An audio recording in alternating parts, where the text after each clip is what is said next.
Makanya di dalam riwayat Imam Ahmad yang akan kita ceritakan dari Abdullah bin Mas'ud radhiyallahu taala an, Ibnu Katsir membawakan sebuah kisah dari orang sebelum kita di zaman antara Nabi Isa dan juga Nabi kita Muhammad sallallahu alaihi wasallam. Ada seorang raja yang mana tidak ada satu kekurangan pun yang ia alami dari fasilitas dunia. Semuanya ia dapatkan.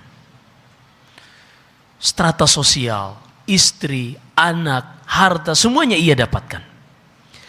Hanya saja Allah subhanahu wa ta'ala ilhamkan kepada raja ini untuk bertafakkur, untuk menggunakan akalnya dan apa yang ia lewati dari pengalaman hidupnya, usianya yang terus bertambah, musibah yang pernah ia lewati, fenomena dan apa yang ia saksikan di dalam hidupnya.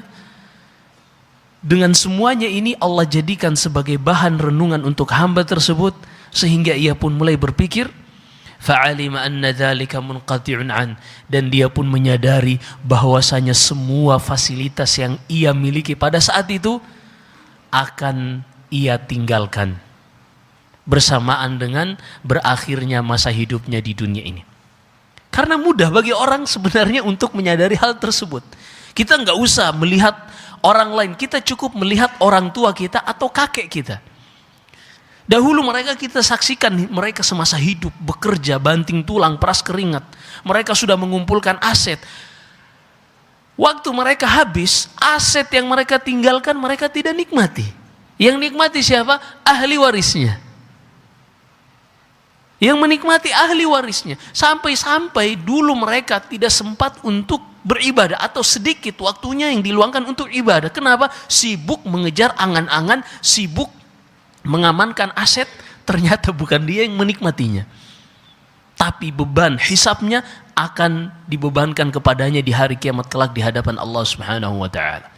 Maka sang raja ini, kata Nabi sallallahu alaihi wasallam, ia pun diilhamkan oleh Allah untuk memikirkan dan merenungkan kehidupan dunia ini dan keberadaannya di atas muka bumi ini. Ia sadar semua fasilitas kerajaan, apa yang ia miliki, semuanya akan ia tinggalkan. Maka dia pun menyadari bahwasanya fasilitas-fasilitas tadi sudah menyibukkan ia dari beribadah kepada Allah Subhanahu wa taala. Apa yang terjadi? Ternyata sang hamba ini, sang raja ini, dengan segala yang ia miliki, ia menyambut ilham hidayah dari Allah tadi dengan benar-benar mengamalkannya, mencari jalan keselamatan untuk dirinya. Kata Nabi sallallahu alaihi wasallam, wa anna ma huwa fihi qad syaghalahu an ibadati rabbih. Dia tahu bahwasanya semua itu telah membuatnya sibuk dari fokus beribadah kepada Allah yang merupakan tujuan manusia diciptakan. Ia pun meninggalkan kerajaannya, menanggalkan kerajaannya, dan ia fatasarraba fansab. Tasarrab, dia pun bersembunyi dari rakyatnya untuk keluar dari negerinya, hingga akhirnya ia berpindah ke negeri tetangga. Karena kalau ia tetap berada di negerinya, orang-orang akan mengenalinya. Ia pun berpindah ke negeri di seberang. Di negeri seberang ini, apa yang ia lakukan? Subhanallahil azim, lihatlah ketika manusia itu menyadari hakikat kehidupan dunia dan ia mengetahui tujuan ia berada di muka bumi ini. Semuanya adalah untuk beribadah kepada Allah, maka dia pun fokus beribadah kepada Allah, dan untuk memenuhi kebutuhan sehari-harinya ia mendatangi pinggiran-pinggiran kali, pinggiran sungai, untuk membuat bata dari tanah liat. Membuat bata dari tanah liat yang nanti akan ia jual untuk makan sehari-hari. Dan ia menganggap bahwasanya itu lebih banyak mengingatkannya kepada beribadah, mendedikasikan hidupnya kepada Allah, dibanding kalau ia berada di dalam segala fasilitas, ia selalu bersandar kepada fasilitas tersebut. Tapi kalau seandainya dia ketika mencari makan, mencari nafkah, cara mendapatkan nafkahnya ini dengan bekerja seperti tadi, fasilitas yang terbatas ini selalu mengingatkan seorang kepada Allah Subhanahu wa taala. Apa sebenarnya yang membuat manusia banyak terlalaikan dari Allah? Fasilitas yang melimpah, seorang berlomba-lomba dan bermegah-megahan di dalam kehidupan dunia ini. Allah berfirman, "Alhaakum at-takatsur." Bermegah-megahan, berbanyak-banyakan harta, berlomba-lomba untuk menjadi yang terbaik dari urusan dunia ini, itulah yang telah melalaikan kalian. Maka seorang itu terkadang Allah Subhanahu wa taala jaga dengan keterbatasan fasilitas yang ia miliki. Karena Allah tahu ada dari hamba-hambanya, kalau Allah berikan ia kekayaan, hamba ini akan dirusak oleh kekayaannya.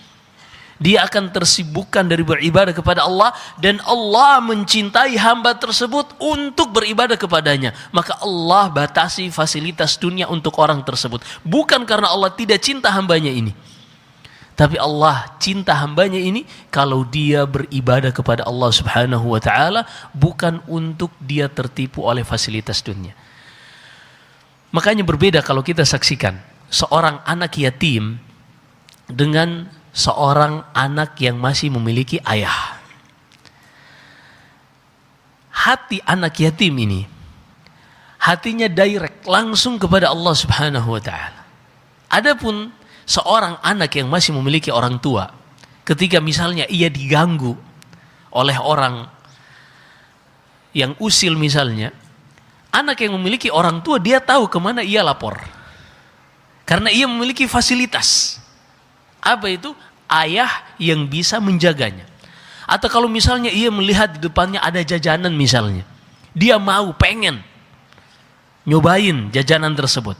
Apa yang dia lakukan? Dia tahu kemana harus dia meminta. Fasilitas yang tersedia, ayahnya yang siap membelikan jajanan tersebut untuk sang anak tercinta ini. Tapi kalau anak yatim yang ia tidak memiliki ayah, ketika ia melihat ada sesuatu yang ia sukai, kemana ia meminta? Kepada Allah Subhanahu wa ta'ala. Maka terkadang seorang menjadi yatim, seorang terbatas hartanya, bukan karena Allah tidak mencintainya, bukan karena Allah ingin menjatuhkannya, bukan.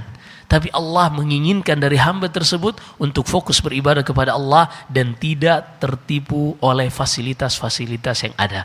Ini terjadi pada Abu Hurairah, terjadi pada sebagian sahabat yang pernah kita ceritakan di majelis kita ini. Bahwasanya Allah terkadang menjaga dengan keterbatasan fasilitas yang kita sebut dengan kemiskinan sebagian hamba-hambanya untuk fokus beribadah kepada Allah dan tidak tersilaukan dengan gemerlapnya dunia. Allahul musta'an. Maka raja ini pun ia lebih memilih untuk membuat bata dari tanah liat, kemudian menjualnya. Dari situlah ia makan, ia bisa menegakkan punggungnya. Setelah itu ia menghabiskan sisa waktunya untuk beribadah kepada Allah Subhanahu wa taala. Dan wallahi seperti itulah seharusnya hidup kita di dunia ini.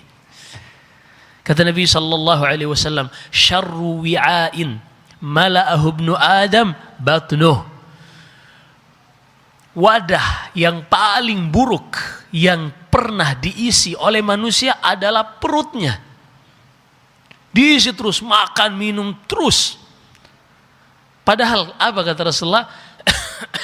Bihasbi ibni Adam luqaimatun yuqimna sulbah. Seharusnya manusia itu, kalau mereka sadar keberadaan mereka di dunia ini, tujuannya untuk apa? Sebenarnya beberapa suap makanan saja yang dengannya tulang punggungnya ini bisa tegak untuk beribadah kepada Allah, harusnya itu saja jatahnya.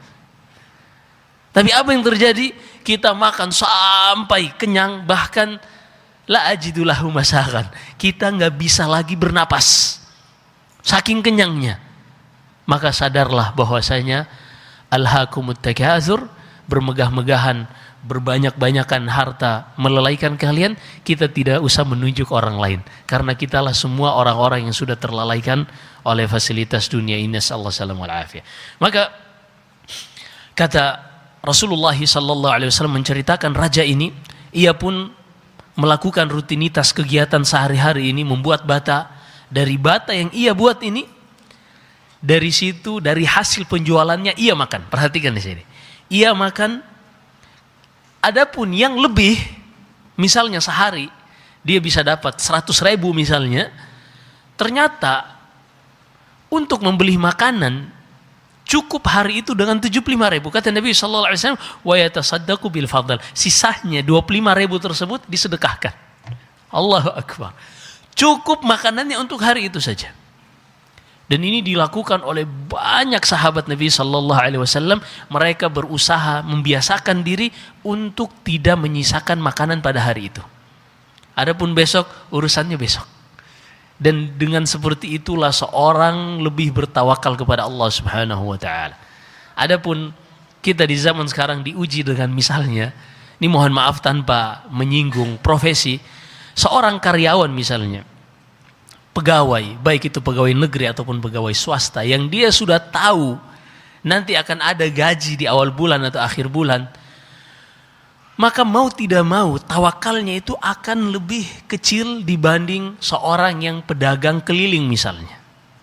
Seorang pedagang keliling yang bangun sebelum subuh mempersiapkan dagangannya, membuat sedikit demi sedikit apa yang akan ia jual, cilok misalnya.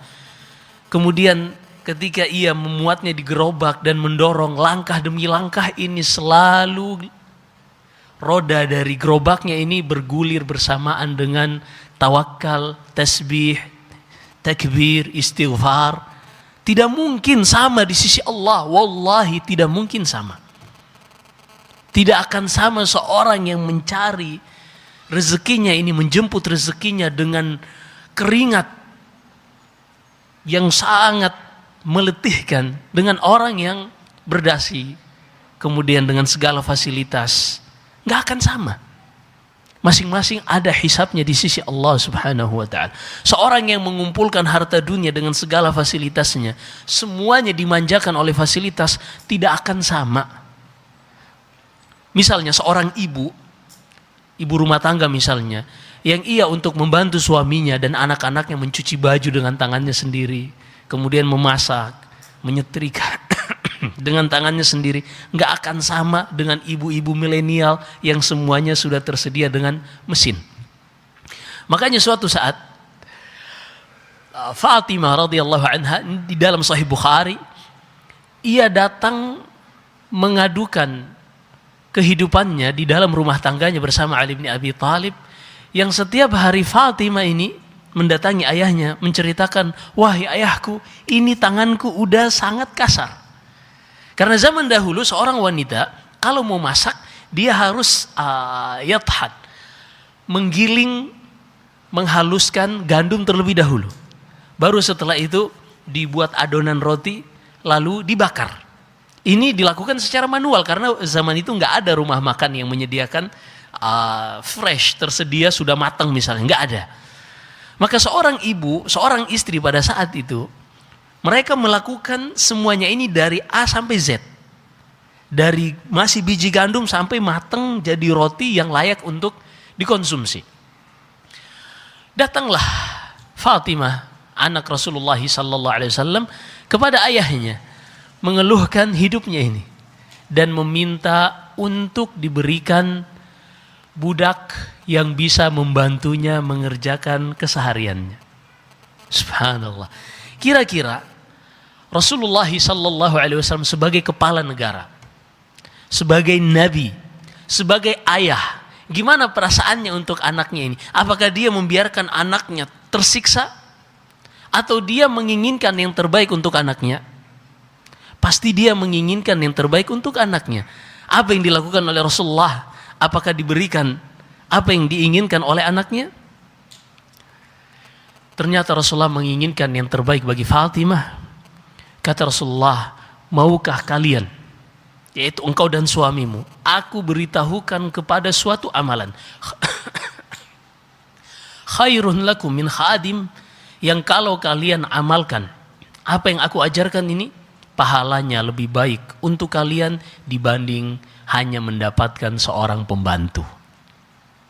Lalu Rasulullah mengajarkan, idza awaituma ila firashikuma, jika kalian berdua siap-siap untuk tidur, udah naik di atas ranjang, maka bertasbihlah sebanyak 33 kali.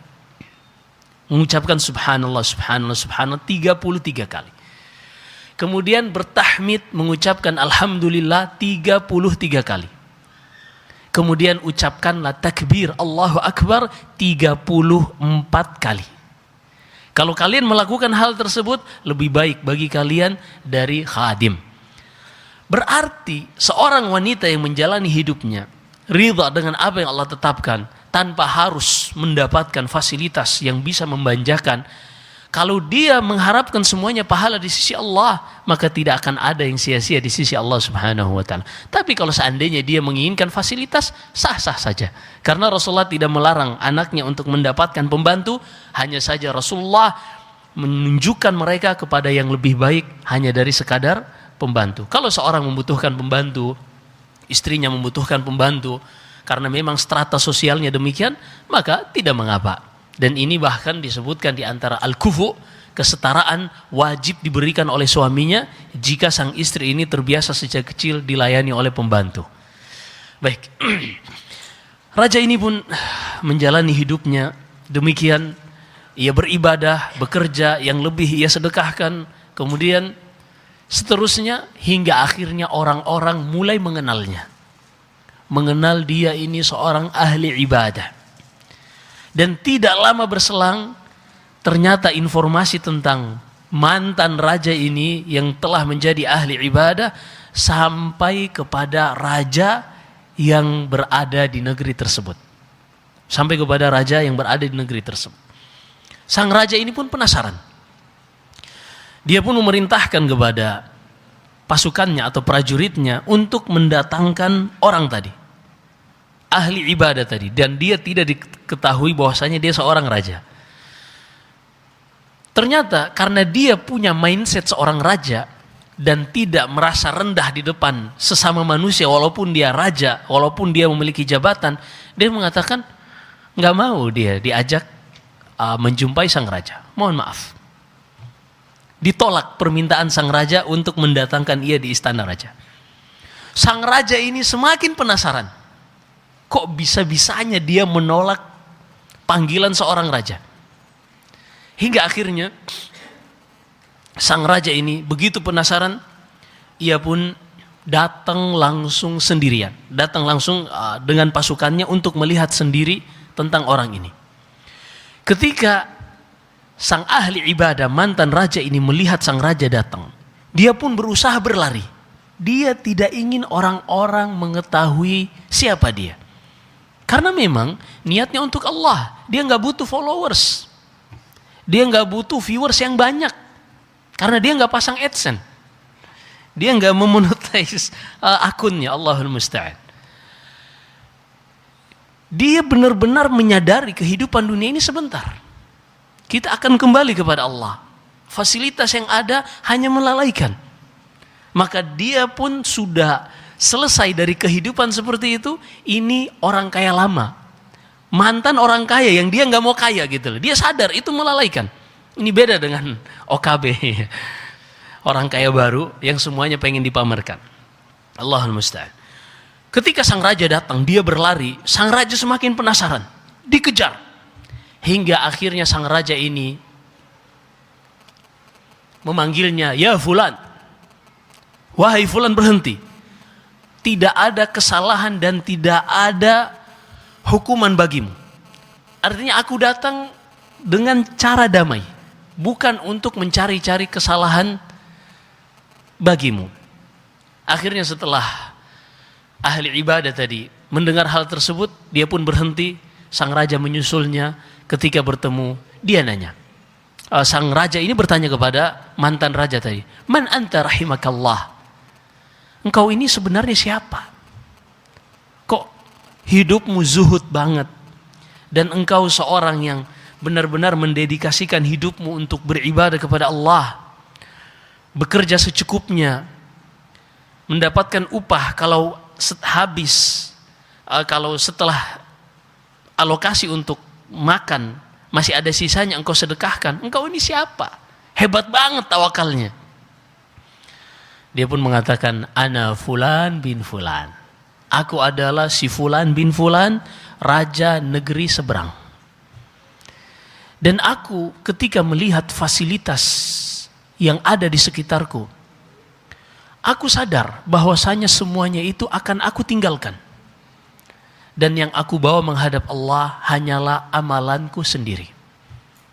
Maka aku pun mempersiapkan amalanku dan menjauhi segala fasilitas yang telah melalaikanku. Dan inilah aku berada di hadapanmu, mantan raja negeri seberang yang telah menanggalkan kerajaannya, yang telah menjadi rakyat jelata, hamba Allah subhanahu wa ta'ala. Apa jawaban raja negeri seberang ini? Dia mengatakan dengan ucapan yang sangat luar biasa.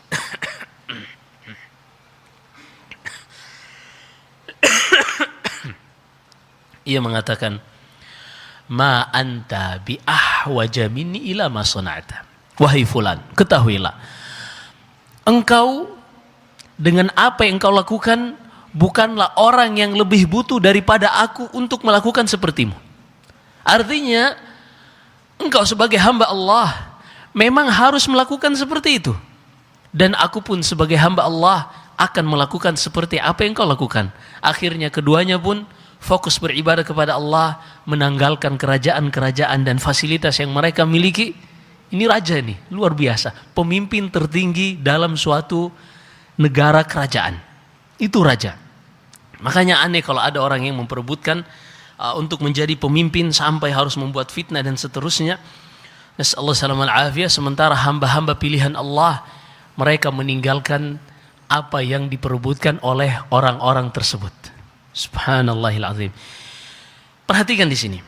Akhirnya keduanya pun menanggalkan kerajaan mereka, fokus mendedikasikan hidup mereka untuk beribadah kepada Allah, dan mereka berdoa kepada Allah agar Allah mewafatkan mereka di atas ibadah kepadanya. Itulah yang disebut dengan husnul khatimah.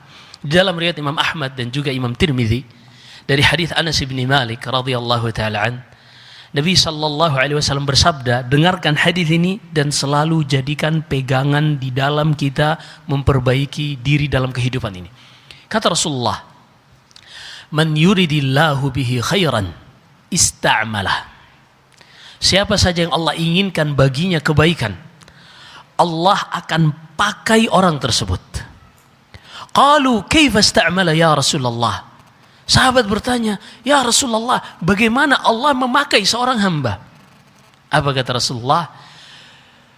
Yuwaffiquhu lil a'mali salihati qabla mautihi.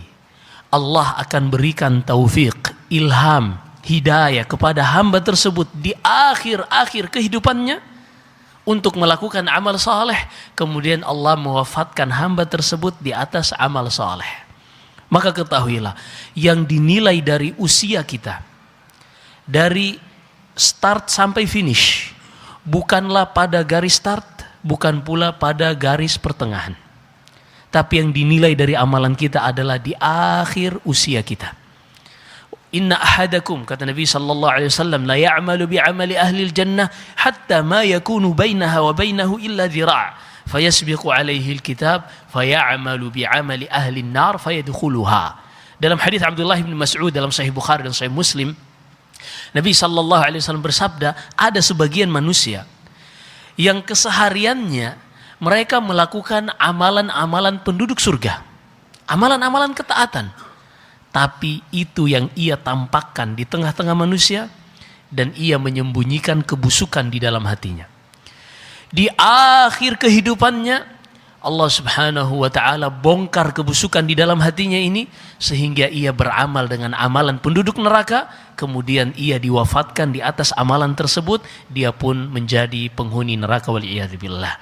Kemudian kata Rasulullah sallallahu alaihi wasallam, wa inna ahadakum la ya'malu bi'amali ahli an-nar hatta ma yakunu bainaha wa bainahu illa dhira'. Fayasbiqu alaihi alkitab fayamalu bi'amali ahli aljannati fayadkhuluha.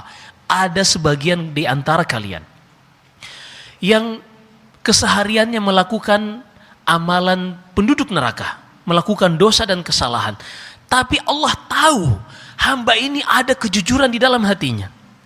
Entah karena lingkungannya yang membentuknya, mengarahkannya untuk melakukan maksiat, atau mungkin karena pertemanannya yang terus menggiringnya untuk melakukan dosa. Tapi Allah tahu di dalam hati orang tersebut ada kejujuran dan ada kebaikan. Lalu kata Rasulullah sallallahu alaihi wasallam, di akhir-akhir kehidupan orang ini Allah berikan hadiah untuknya berupa hidayah untuk melakukan amal saleh, dan Allah Subhanahu wa taala mewafatkan hamba tersebut di atas amal saleh ini, dan dia pun menjadi penduduk surga. Sehingga Nabi sallallahu alaihi wasallam bersabda, "Innamal a'malu bil khawatim." Amalan itu yang dinilai adalah pada akhir dari perjalanan usia manusia. Maka ketika kita menyadari hal ini, kita harus benar-benar menjadi muslim yang cerdas, muslim yang pandai, yang mereka bisa merenungkan,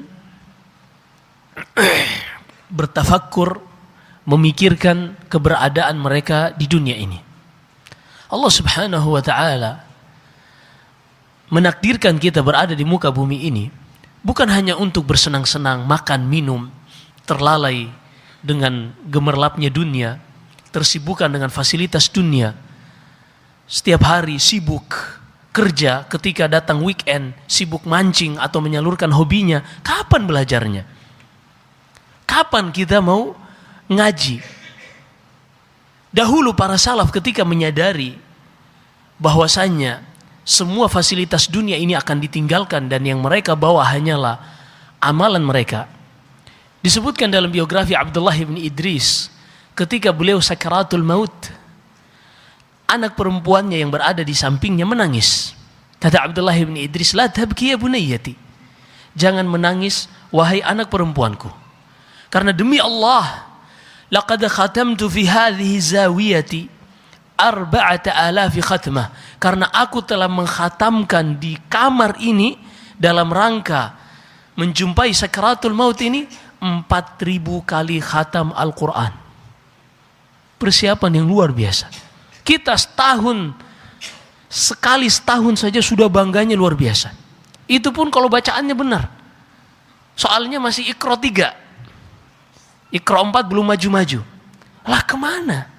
Kita disibukkan dengan fasilitas yang kita kejar tiap hari, banting tulang, peras keringat, berangkat sebelum subuh, nggak bisa pulang kecuali setelah maghrib, untuk memastikan aset-aset yang kita juga tidak nikmati, untuk memastikan fasilitas-fasilitas yang hanya akan berpindah tangan kepada ahli waris. Apa yang kita kejar sebenarnya? Afiqu. Maka ketahuilah, kata Ibn Al-Qayyim rahimahullah, tahapan pertama yang dilewati seseorang ketika dia ingin berubah, hijrah, mengubah kehidupannya, adalah maqamul yaqadhah.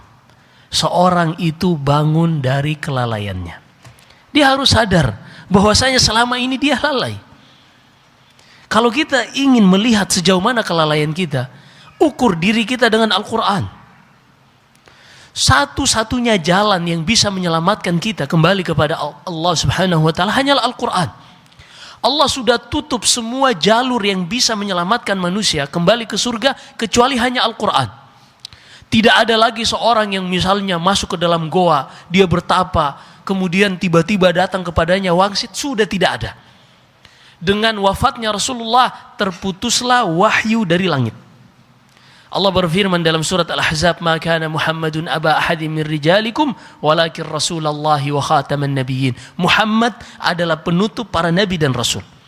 Tidak ada lagi seorang yang pergi bertapa di samping sungai sampai berlumut misalnya, kemudian tiba-tiba dia menjadi seorang yang mengetahui jalan kembali kepada Allah. Tidak ada. Allah sudah tutup semua jalur yang bisa mengantarkan manusia kembali kepada Allah kecuali jalur Al-Quran. Makanya Allah berfirman, "Dzalikal kitabu la raiba fihi hudan lil muttaqin." Dzalikal kitabu, Allah berfirman, "Syahrul Ramadan alladzi unzila fihi al-Quran hudan linnas." Al-Quran ini huda, petunjuk. Al-Quran ini adalah petunjuk bagi manusia yang mengantarkan manusia kembali ke surga. Sekarang kalau kita ingin melihat kelalaian kita, ketika kita menyadari satu-satunya yang bisa menyelamatkan kita hanyalah Al-Quran, sekarang kita tanya diri kita, kita sudah paham gak apa isi dari Al-Quran? Mungkin kita bilang, "Ustadz, kita bukan orang Arab." Oke. Tapi kita harus paham bahwasanya Al-Quran ini diturunkan untuk manusia, bukan untuk orang Arab. Ketidakmampuan kita berbahasa Arab tidak menjadi justifikasi pembenaran untuk kita tidak mengetahui isi Al-Quran. Bahkan Allah cela orang-orang Badui, orang-orang pedalaman, ketika mereka tidak mau tahu tentang Al-Quran. Allah berfirman dalam surat At-Taubah, Al-a'rabu ashaddu kufran wa nifaqan wa ajdaru alla ya'lamu hududa ma anzalallahu ala rasulih. Orang-orang Badui pedalaman, padahal mereka ini orang Arab. Orang-orang Badui pedalaman, mereka adalah manusia-manusia yang paling keras kekufurannya dan paling kuat kemunafikannya. Mereka ini manusia-manusia yang tidak mau tahu apa yang Allah turunkan kepada Rasulnya. Perhatikan, mereka nggak mau tahu apa yang Allah turunkan kepada Rasulnya. Mungkin kita tidak bisa berbahasa Arab karena kita terlahir di negeri yang kita cintai ini, di Indonesia. Tapi ketahuilah, pemerintah kita telah menjalin kerjasama dengan pemerintah Arab Saudi untuk menerjemahkan mushaf Al-Quran kita dari surat Al-Fatihah sampai surat An-Nas. Pertanyaannya, pernah nggak kita khatam membaca terjemahan Al-Quran yang sudah ada di lemari-lemari kita, di masjid-masjid kita? Kalau kita ingin mengukur sejauh mana kelalaian kita, atau selama ini kita menghabiskan waktu kita hanya untuk menyekrol Facebook, Instagram, lihat debat capres ini, capres itu. Kadang debat capres, short videonya udah 5 kali lebih, masih aja ditonton terus. Ntar buka komentarnya, balas komentarnya, lihat berapa yang like, berapa viewersnya. Sampai kapan seperti itu? Apakah Allah ciptakan kita hanya untuk menjadi komentator debat capres? Wallahi, kita semuanya akan berdiri di hadapan Allah dan dimintai pertanggungjawaban masing-masing. Kita tidak akan ditanya tentang capres A, capres B. Dan perlu kita ketahui, saat ini yang mengikuti kontestasi pemilihan saat ini semuanya Muslim. Semuanya menginginkan kebaikan bagi negeri ini. Dan apa yang mereka paparkan dalam visi misi dari A sampai Z, semuanya hanya urusan dunia. Bagaimana cara memanage dunia dengan narasi masing-masing. Tidak ada satupun di antara mereka yang mendeskripsikan dalam visi misi mereka bahwasanya mereka akan menghapus riba di negeri ini. Mereka akan menegakkan hukum Allah di negeri ini. Semuanya yang mereka bahas adalah urusan dunia, cara memanage urusan dunia dengan narasi masing-masing. Lalu kita berdebat, kita ribut sampai menjatuhkan kehormatan seorang muslim. Ketahuilah, seorang menjadi calon presiden, calon wakil presiden tidak menjadi pembenaran, justifikasi bagi siapapun untuk menjatuhkan kehormatannya. Tapi kita habis waktunya untuk sibuk membahas hal-hal seperti itu. Sementara kita masih Iqra 3, Iqra 4. Al-Quran belum khatam. Kita belum pernah selesai membaca ayat terjemahan Al-Quran. Sadar gak sih apa yang kita kejar dalam kehidupan dunia ini? Seorang raja saja dengan fasilitas yang ia miliki, ia tinggalkan semuanya. Kapan ia bisa lakukan hal tersebut? Ketika ia benar-benar merenungkan kehidupan dunia ini, dan fasilitas yang ia miliki semuanya akan ia tinggalkan. Yang ia bawa hanyalah bekal amalannya yang telah ia usahakan selama hidupnya. Sekarang pertanyaannya kepada kita, apakah kita sudah benar-benar merenungkan kehidupan dunia ini? Apakah kita benar-benar sudah mempersiapkan untuk bekal kita nanti? Kita harus sadar, kita mau menghindar seperti apapun, setuju atau tidak setuju, kita semua akan berakhir dengan kematian. Wallahi, sampai sekarang kita adalah orang-orang yang menolak kematian. Bahkan kalau seandainya di masjid ini sekitar 200 orang misalnya, tiba-tiba ada pengumuman dari langit bahwasanya 199 akan mati saat ini. Semua kita masing-masing mengklaim satu-satunya yang hidup adalah kita. Wallahi, seperti itu manusia. Kenapa? Karena kita takut yang namanya mati. Kita nggak mau meninggalkan fasilitas dunia ini. Subhanallahil azim. Sehingga inilah yang disebut dengan al-wahan. Cinta dunia, takut mati. Dan semua kita yang berbicara juga seperti itu. Karena memang lingkungan kita membentuk mindset kita seperti itu. Maka tidaklah seorang bisa selamat dalam kondisi seperti ini kecuali yang dia benar-benar menarik dirinya dari arus yang selalu menarik manusia untuk lalai dengan fasilitas dunia, dia harus menarik dirinya.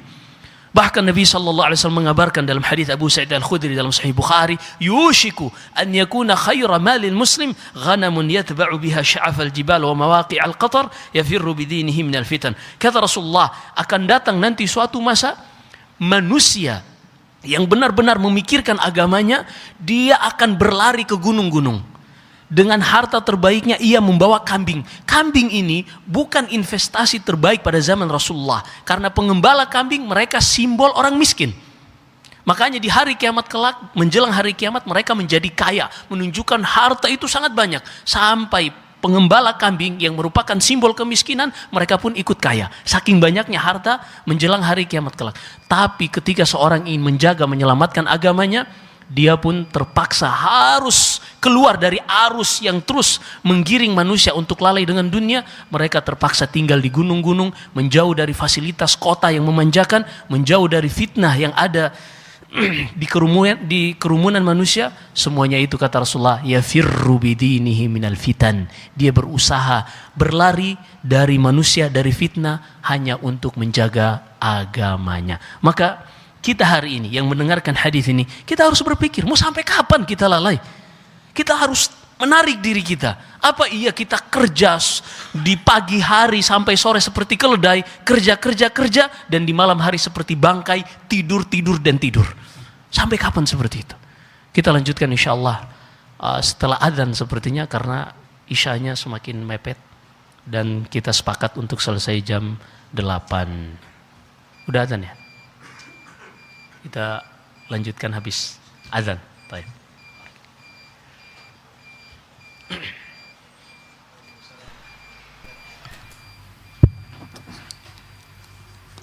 Allahu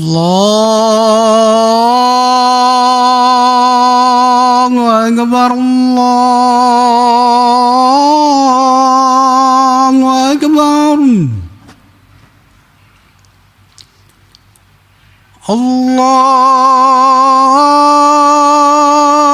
Allahu Akbar, Allahu Akbar. Asyhadu an la ilaha illallah.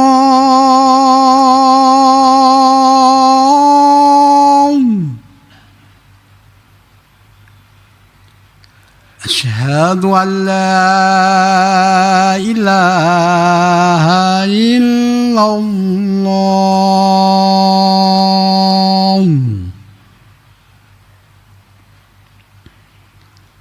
Asyhadu anna Muhammadar Rasulullah.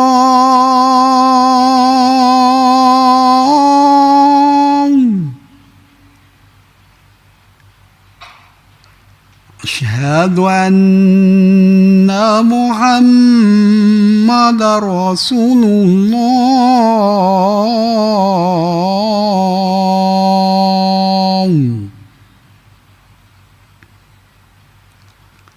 Hayya 'alas salam.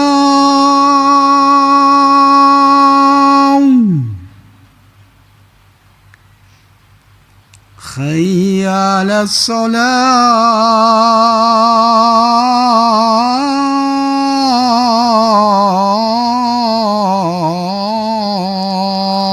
salam. Hayya 'alal falah.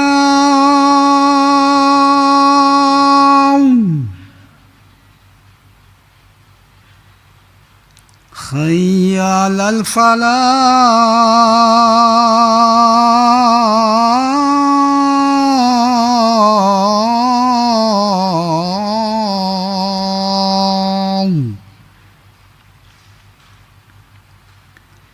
Allahu Akbar, Allahu Akbar. La ilaha illallah.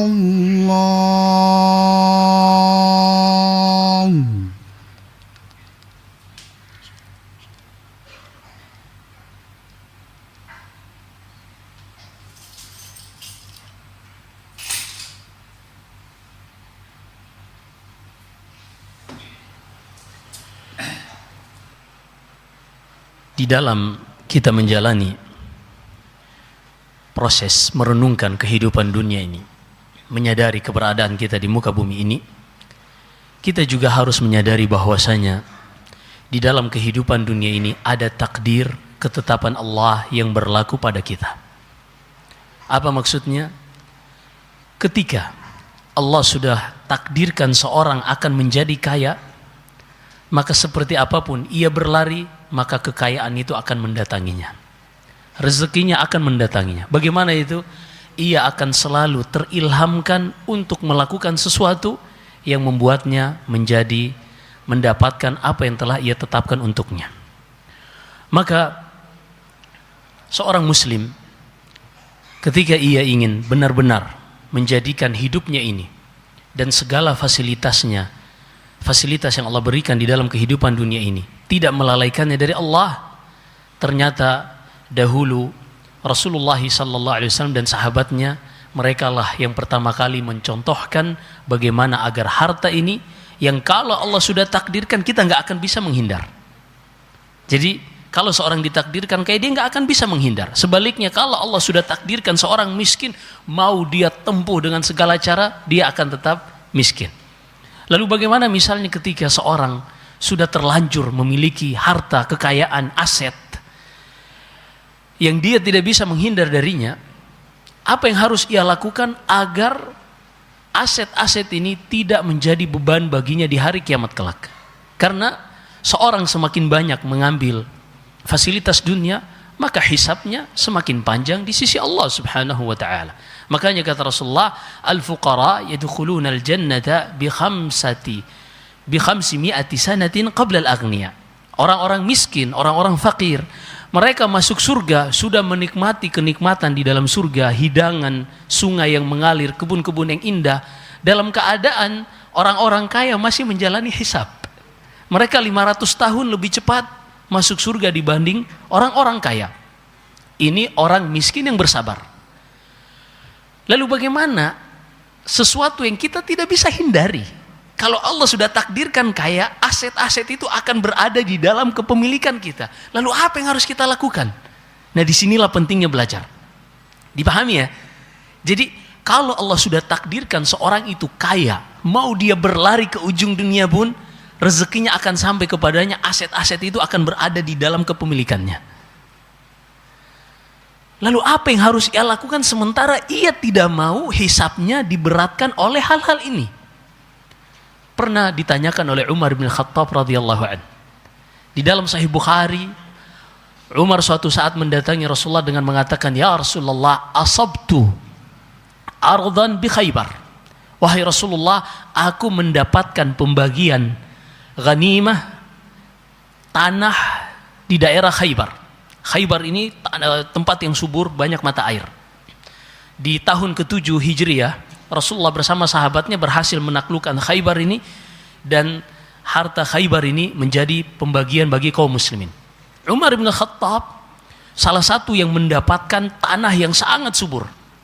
Dia pun bertanya kepada Rasulullah, "Ya Rasulullah, aku belum pernah mendapatkan tanah yang lebih baik daripada tanah pembagian dari Khaybar ini. Famaza ta'muruni?" Lalu apa yang engkau nasihatkan untukku wahai Rasulullah? Rasulullah tahu siapa Umar. Orang yang tidak usah diuji. Umar, ente mau pakai buat dunia apa akhirat? Nggak perlu ditanya. Umar ketika hidup di Mekah, hidup sejahtera. Tapi semuanya ia tinggalkan, hanya membawa pakaian pada tubuhnya, mendatangi Rasulullah SAW dan hidup berdampingan di kota Madinah. Artinya mereka sudah teruji keimanannya. Sehingga kata Rasulullah, "Halla habasta aslaha wa tasaddaqta biha?" Wahai Umar, kalau memang engkau ingin mengambil manfaat untuk kehidupan akhirat dengan hartamu ini, dengan tanahmu ini, maka kenapa engkau tidak tahan tanahnya? Tidak boleh diperjualbelikan, tidak boleh dihibahkan, dan tidak boleh diwariskan. Tanah ini akan tetap bertahan atas namamu, dan segala yang dihasilkan dari tanah ini akan menjadi transferan pahala untukmu. Inilah yang disebut dengan wakaf produktif. Maka seorang ketika dia menyadari memiliki aset yang dia tidak bisa terhindar darinya, hendaklah dia segera mempelajari tentang fikih berkaitan tentang wakaf produktif. Karena dia nggak bisa menghindar. Sementara dengan kalau dia merenungkan kehidupan dunia, akan berat hisabnya di sisi Allah. Maka inilah jalan keluarnya ketika seorang memiliki aset, baik itu bangunan atau tanah atau apapun itu, dia berusaha untuk mencari sesuatu yang dengannya amalannya bisa terus mengalir, pahalanya bisa terus sampai kepadanya walaupun ia sudah terbujur kaku di dalam kuburannya. Karena Nabi SAW bersabda, "Idza matal insanu inqata 'amaluhu illa min thalath." Jika seorang meninggal, terputus seluruh amalannya kecuali 3. Yang pertama, sadaqatin jariyah, sedekah yang terus mengalir manfaatnya, itulah wakaf. Dan wakaf ini ketika sudah ditetapkan sebagai wakaf, tidak boleh diperjualbelikan, tidak boleh dihibahkan, dan tidak boleh diwarisi oleh ahli warisnya. Terus terjaga atas nama orang yang mewakafkannya, dan boleh dia mewasiatkan misalnya nanti segala hasilnya, misalnya dia punya kontrakan 10 pintu misalnya, dia mengatakan ini saya wakafkan, semua dari hasilnya dibagikan misalnya untuk fakir miskin atau untuk rumah tahfidz, untuk pesantren, maka hanya boleh diserahkan, dialokasikan sesuai dengan wasiat dari pewakaf ini. Atau mungkin dia wasiatkan untuk membiayai anak-anak yang tidak mampu, anak yatim dan seterusnya. Ini berkaitan tentang hukum-hukum ketika seorang memiliki harta yang ia tidak bisa menghindar darinya karena itu takdir Allah, maka hendaklah dia menjadi muslim yang cerdas. Bagaimana ia menjadikan kekayaan ini yang seharusnya melalaikan pada kebanyakan manusia, tapi untuknya dengan ilmu dan taufik yang Allah berikan untuknya, menjadi fasilitas yang akan bermanfaat baginya ketika ia sudah terbujur kaku di dalam kuburannya, dan ketika ia sampai ke akhirat kelak terus mengalir pahalanya.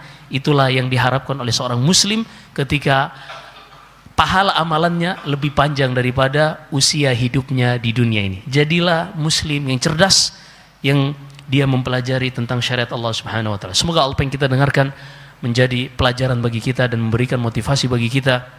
Hidup ini harus kita renungkan, banyak pelajaran yang harus kita petik, tujuannya agar hari esok kita lebih baik daripada hari ini dan hari-hari sebelumnya, dan agar hari esok lebih bijak kemana kita arahkan langkah kaki kita. Karena apa yang kita hadapi, yang kita jalani, usia kita 20 tahun, 30 tahun, bahkan sampai 60 tahun, harusnya menjadikan kita lebih dewasa, lebih cerdas, lebih bijak di dalam menghadapi kehidupan ini. Kalau seandainya usia kita 20 dan 60 masih sama, maka banyak-banyaklah beristighfar kepada Allah Subhanahu wa taala, karena seyogianya seorang semakin dekat dari akhir kehidupannya, menjelang garis finish dari ajalnya, seharusnya dia lebih banyak mendekatkan diri kepada Allah Subhanahu wa taala, karena hidup itu adalah kesempatan dan Allah hanya berikan satu kali. Jika sudah berakhir, tidak akan ada lagi yang diberikan izin untuk kembali. Seperti apapun privilege-nya, tidak akan ada yang diizinkan oleh Allah Subhanahu wa taala. Semoga Allah menjadikan kita hamba-hamba yang terus mau berpikir, yang merenungkan kehidupan di dunia ini. Jika ada benarnya semata-mata dari Allah Subhanahu wa taala, jika ada kesalahan dan kekurangan dari saya, wa astaghfirullah li wa lakum. Sallallahu alaihi wasallam baraka ala nabiyina Muhammad. Subhanakallahumma bihamdik, asyhadu an la ilaha illa anta astaghfiruka wa atubu ilaik. Wassalamualaikum warahmatullahi wabarakatuh.